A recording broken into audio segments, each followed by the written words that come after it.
নমস্কার বন্ধুরা, গৌরব পুজো পাঠশালায় তোমাদের সকলকে স্বাগত। তোমাদের সঙ্গে রয়েছি আমি ঠাকুরমশাই গৌরব মুখার্জি। তো তোমাদের যেটা বলবো আজকে সপ্তমী পুজো নিয়ে বলবো, সেটা বলার আগে বলবো এখনো পর্যন্ত যারা আমার চ্যানেলটিকে লাইক এবং সাবস্ক্রাইব করে তারা অবশ্যই চ্যানেলটিকে লাইক এবং সাবস্ক্রাইব করো, এবং যারা বারবার ভিডিওটা দেখার পরেও কিন্তু সাবস্ক্রাইব করতে ভুলে যাচ্ছ কিন্তু তারা কিন্তু প্লিজ চ্যানেলটাকে সাবস্ক্রাইব করো, এবং যারা ভিডিও দেখছো তারা কিন্তু মাঝখান থেকে স্কিপ না করে পুরো ভিডিওটি শেষ পর্যন্ত দেখো। তোমাদের তথ্য পেতে কিন্তু অনেক বেশি সুবিধে হবে। তো যেটা রয়েছে আজকের যে বিষয়ে বলবো সেটা হলো সপ্তমীর পুজো। তো মহাসপ্তমীতেই দেবীর যে পুজো সেটা আমরা যদি দেখি যে দুর্গা পুজো তো পঞ্চমীর থেকেই বলা যেতে পারে শুরু হয়ে যায়, কারণ পঞ্চমীতে মা দুর্গার কিন্তু বোধন হয়, হ্যাঁ, এবং ষষ্ঠীতে পঞ্চমীর রাত্রিতে অর্থাৎ ষষ্ঠী তিথিতে, এবং তারপরে আমন্ত্রণ অধিবাস ষষ্ঠীতে হয়। তো কিন্তু দেবী দুর্গার যদি শাস্ত্র মতে যে পুজোর যে মেন যে দিন সেটা কিন্তু অবশ্যই সপ্তমী থেকে কিন্তু দুর্গার যে মূল পুজো তার কিন্তু সূচনা হয়। এবং কারণ সেই দিনকে নবপত্রিকা স্নান থেকে শুরু করে সমস্ত কিছু প্রাণ প্রতিষ্ঠা চক্ষুদান যা সবই তো সপ্তমীর দিন হয়। সপ্তমীর দিনে কিন্তু প্রধান দেবী দুর্গার পুজো শাস্ত্র মতে শুরু হয়। তো সেই সপ্তমীর পুজো, মহাসপ্তমীর যে পুজো সেটা তোমাদের জানার জন্যই কিন্তু আজকে এই ভিডিওটা করেছি আমি। তো এই সপ্তমীর যে পুজো সেটা তোমাদের নিয়ম বলবো, এবং যথাসম্ভব সহজভাবে এবং সংক্ষিপ্তভাবে বোঝানোর চেষ্টা করব, কারণ অনেক বইয়ের রীতি নিয়ম দেখতে গেলে কিন্তু অনেক রীতি নিয়ম রয়েছে, এবং সেটা হয়তো অনেক কিছু অতিরিক্ত জিনিস দেওয়া থাকে, এবং সেখানে এই সমস্ত পুজোর ক্ষেত্রে অবশ্যই একটা তিথি বা সময়ের ব্যাপার থাকে। সপ্তমী তিথি যখন ছাড়বে অবশ্যই চেষ্টা করতে হবে তার আগে সমস্ত পুজো অঞ্জলি এবং পারলে ভোগও পর্যন্ত ওর মধ্যে কিন্তু নিবেদন যদি করা যায় তাহলে কিন্তু খুবই ভালো হয়। কারণ সপ্তমী তিথির পর নিয়মসম্মতভাবে যদি আমি ভোগ নিবেদন করি সেটা তাহলে হিসেবে অষ্টমীতে গিয়ে ভোগ নিবেদন হয়। তাই জন্য কিন্তু তিথির ব্যাপার থাকে, তাই জন্য পুজোও সংক্ষিপ্তভাবে কিন্তু সম্পন্ন করতে হবে। এখন যদি সম্ভব না হয়, অনেক ক্ষেত্রে বাড়ির ক্ষেত্রে সবাই সাধারণত তিথি মেনেই করার চেষ্টা করে, সেক্ষেত্রে সপ্তমীর যে তিথি ছেড়ে যাবে তার আগেই কিন্তু অবশ্যই ভোগ নিবেদন পর্যন্ত সম্পূর্ণ হয়ে যাবে। কিন্তু যদি বারোয়ারি ক্ষেত্রে হয় বা কোনো পাড়া বারোয়ারি যে সমস্ত পুজো মণ্ডপ রয়েছে সেই সমস্ত জায়গায় যেহেতু অতটা টাইম মেনটেন করা সম্ভব হয় না, সেই সব জায়গায় অনেক ক্ষেত্রে সপ্তমী তিথি ছেড়ে যাওয়ার পরে হয়তো ভোগ নিবেদন হচ্ছে, দিন হিসাবে ধরে ভোগ নিবেদন হচ্ছে সেই সব জায়গায়। তো যাই হোক, তো সপ্তমীর যে পুজো রয়েছে সেটা প্রথমে যেটা করতে হবে যে বিল্লবৃক্ষের পুজো, বিল্লবৃক্ষের ধ্যান করে বিল্লবৃক্ষের যে পুজোটা সেটা করতে হবে। সেটা কিন্তু প্রত্যেক দিনই হবে, সেরকম সপ্তমীর দিনও বিল্লবৃক্ষের পুজো একদম পঞ্চপ্রচারে করতে হবে। এবং তারপরে হাত জোর করে যে সমস্ত মন্ত্র আমার অন্য ভিডিওতে রয়েছে, যে নবপত্রিকা স্নান সংকল্প এবং নবপত্রিকা ঘাটে নিয়ে গিয়ে নবপত্রিকা স্নান, সেটার আমার আলাদা করে ভিডিও দেওয়া আছে। এটা কিন্তু সপ্তমী পুজোর মধ্যেই রয়েছে, সপ্তমী দিনই এটা প্রথমেই এটা হবে। এবং নবপত্রিকা স্নানের পরে যেটা হবে সেটা হচ্ছে মেন যে সপ্তমীর সংকল্প, এবং তারপরে মহাস্নান রয়েছে। এই মহাস্নান কিভাবে করতে হবে সেটারও কিন্তু আমার আলাদা ভিডিও রয়েছে। নবপত্রিকা স্নান এবং মহাস্নান এগুলো সমস্ত আলাদা। তো আমার ভিডিওটা যারা দেখছো তারা যদি প্রত্যেকটা ভিডিও পরপর দেখো তাহলে সেখানে কিন্তু প্রত্যেকটা পুজোর পার্ট করে ভিডিও দেওয়া আছে, কারণ একটা ভিডিও এত বড় পুজো পদ্ধতি দেওয়া সম্ভব নয়। তাই জন্য আমার সমস্ত ভিডিওতে যদি নজর রাখো তাহলে কিন্তু খুব ভালো পরিষ্কার হবে বিষয়টা। তো আমি প্রধান যে সংকল্প সপ্তমীর সেটা সম্পর্কে তোমাদের বলবো। সপ্তমীর প্রধান যে সংকল্প রয়েছে, বিষ্ণু নাম তস্যদ্য আশ্বিন মাসে শুক্লপক্ষে সপ্তম্যান তিথা বারব্য মহানবমীং যাবৎ প্রত্যাহং অমুক গোত্র অমুক দেব শর্মা সর্বপচ্ছন্তি পূর্বক দীর্ঘায়ুষ্টু পরমৈশ্বর্যাতু ধনুধান্য পুত্র পৌত্রাদ্যান বচ্ছিন্ন সন্ততি মিত্র বর্ধন শত্রু ক্ষয়োত্তরোত্তর রাজ্য সম্মানভীষ্ট সিদ্ধয়ে পরত্র দেবীলোক প্রাপ্তয়ে চ দেবী পুরনোক্ত বিধিনা সপ্তমী বিহিত রম্বাদি নবপত্রিকা স্নান প্রবেশ মৃন্ময় শ্রী দুর্গাদেব বা মহাস্নান গণপতি নানা দেবতা পূজাপূর্বক শ্রী ভগবত দুর্গা পূজা মহাষ্টমী নবমী সন্ধিকাল বিহিত গণপতি নানা দেবতা পূজাপূর্বক শ্রী ভগবত দুর্গা পূজা। এখানে ছাগ পশু বলিদান রয়েছে, যদি বলিদান হয় তবে, না হলে কিন্তু এটা বাদ যাবে। মহানবমী বিহিত মৃন্ময় শ্রী ভগবত দুর্গা মহাস্নান গণপতি নানা দেবতা পূজাপূর্বক শ্রী ভগবত দুর্গা যদি বলি হয় ছাগ বলি হয়, তাহলে অবশ্যই এটা হবে পূজা ছাগ পশু বলিদান হোম রূপ। আর পূজা ছাগ পশু বলিদান, ছাগ যদি বলি হয় তবেই হবে, নালে কিন্তু এটা বাদ যাবে। হোম রূপ শ্রী ভগবত দুর্গা মহাপূজন কর্মাহং করিষ্যে, পরার্থে কিন্তু করিষ্যামি বলতে হবে। এইভাবে কিন্তু সংকল্পটা, প্রধান যে সংকল্প, সপ্তমীর যে সংকল্প, এখানে কিন্তু সংকল্প আলাদা আলাদা আছে, সেই প্রধান সংকল্প এটা করতে হবে। এবং তারপরে অবশ্যই মহাস্নান হবে, আমার সেটা দেওয়া রয়েছে ভিডিওতে। এবং মহাস্নানের পরে কিন্তু আমরা যেটা দেখছি যে মূল পুজোতে কিন্তু প্রবেশ করা যাবে। সেই মূল পুজোতে গেলে কিন্তু প্রথমেই দ্বার পুজো রয়েছে, অর্থাৎ মন্দিরের মণ্ডপের বা বাড়ির যদি হয় তো দরজার বাইরে ঘট পেতে, যে ঘটের ওপর ডাব গামছা দিয়ে কলা গাছের পাশে যেটা দেওয়া হয় সেটা হচ্ছে যে ঘট, সেখানে পুজোটা হচ্ছে দ্বার পুজো। এবং সেইটা হচ্ছে ফট মন্ত্রে কুশোদক দ্বারা দ্বার দেশ অবক্ষণ করতো, এখানে আবাহন করতে হবে। যেরকম হয় যে ইয়া গচ্ছতা ইয়া গচ্ছতা ইয়া তিষ্ঠতা ইয়া তিষ্ঠতা ইয়া স্বনিরুদ্ধম অত্যাধিষ্ঠানং কুরুত মম পূজাং গৃহীত, এইভাবে করতে হবে।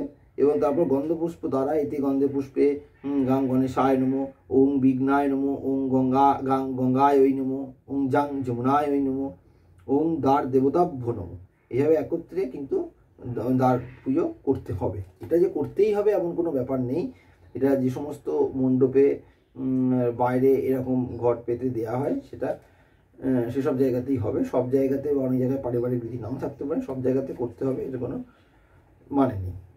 এটা হচ্ছে দ্বার পুজো। এরপরে রয়েছে বিঘ্ন প্রসারণ। গন্ধ পুষ্প দ্বারা সর্বত ভদ্রমণ্ডলের নৈরিত কোণে পূজা করিবেন, এতে গন্ধে পুষ্পে ওং বাস্তুপুরুষায় নমো, ওং ব্রাহ্মণে নমো, ওং অস্ত্রায় ফট, এইগুলো বলে কিন্তু করতে হবে। এবং তারপরে গোড়ালি দ্বারা ভূমিতে 3 বার আঘাত করতে হবে, অর্থাৎ পায়ের যে গোড়ালি রয়েছে সেই গোড়ালি দিয়ে কিন্তু আঘাত করতে হবে। এবং সেই গোড়ালিটা কিন্তু বাঁ পায়ের গোড়ালি, আমি বাঁ পায়ে দেখাচ্ছি, এই যে বাঁ পা, এই বাঁ পায়ের কিন্তু অবশ্যই গোড়ালি দিয়ে ভূমিতে আঘাত করতে হবে। এইভাবে কিন্তু ভূমিতে 3 বার আঘাত করতে হবে।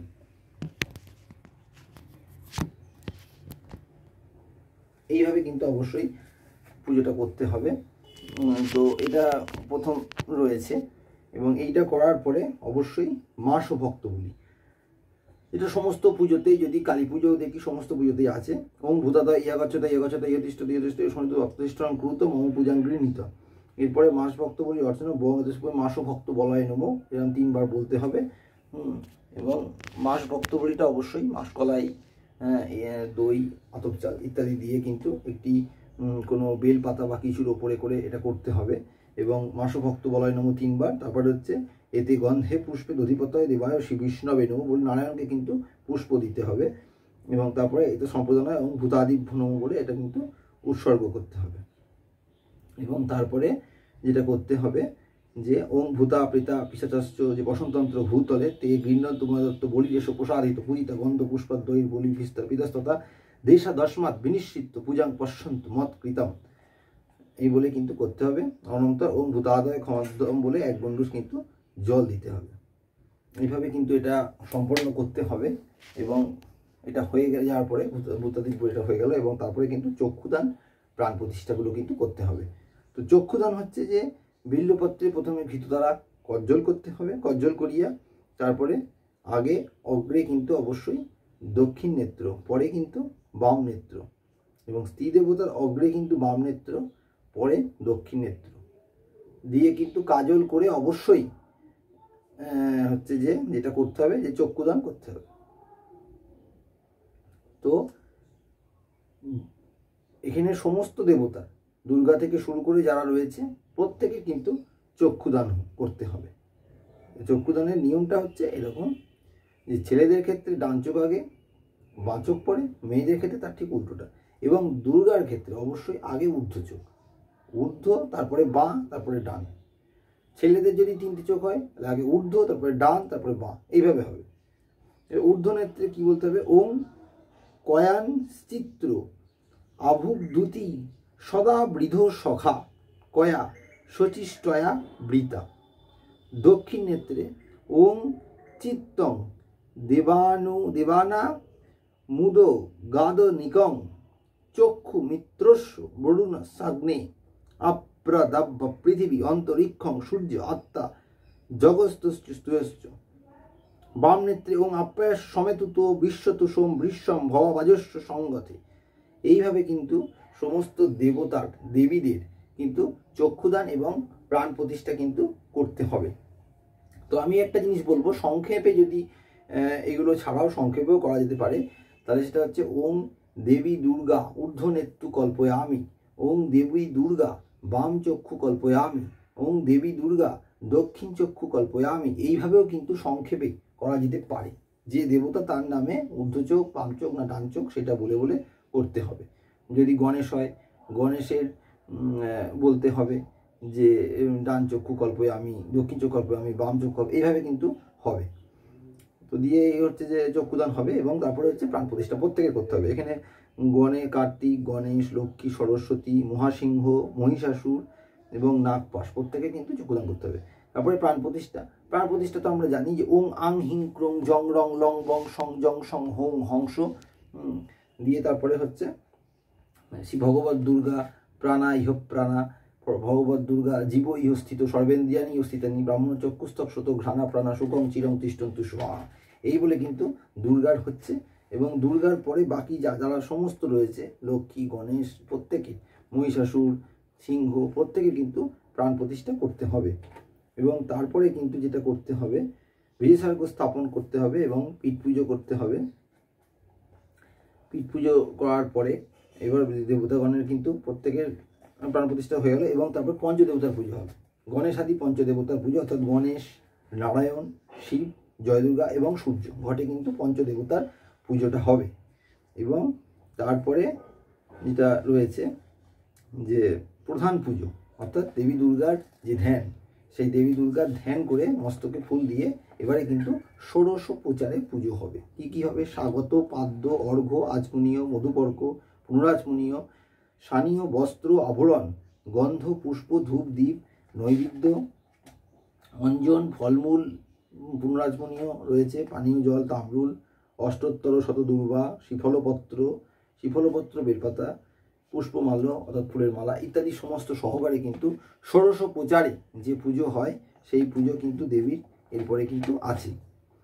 এবং এই দেবীর পুজোর পরে কিন্তু অবশ্যই প্রত্যেকের কার্তিকের ধ্যান, লক্ষ্মীর ধ্যান, তাদের প্রণাম, কার্তিক, সরস্বতী, গণেশ প্রত্যেকের, লক্ষ্মী প্রত্যেকের কিন্তু ধ্যান করে করে সেখানে যথাশক্তি উপাচারে বলা আছে, অর্থাৎ পঞ্চপ্রচারেও কিন্তু পুজো করা যেতে পারে, বা যদি দশপ্রচার হয় দশপ্রচার। প্রত্যেকেরই যেহেতু কাপড় থাকবে সেখানে দশপ্রচারেও পুজো করা যেতে পারে। ষোড়শ প্রচারে পুজোর ক্ষেত্রে সমস্যা হলো যে ষোড়শ প্রচারে পুজো করতে গেলে প্রত্যেকে তাহলে অনেকটাই সময় লাগবে।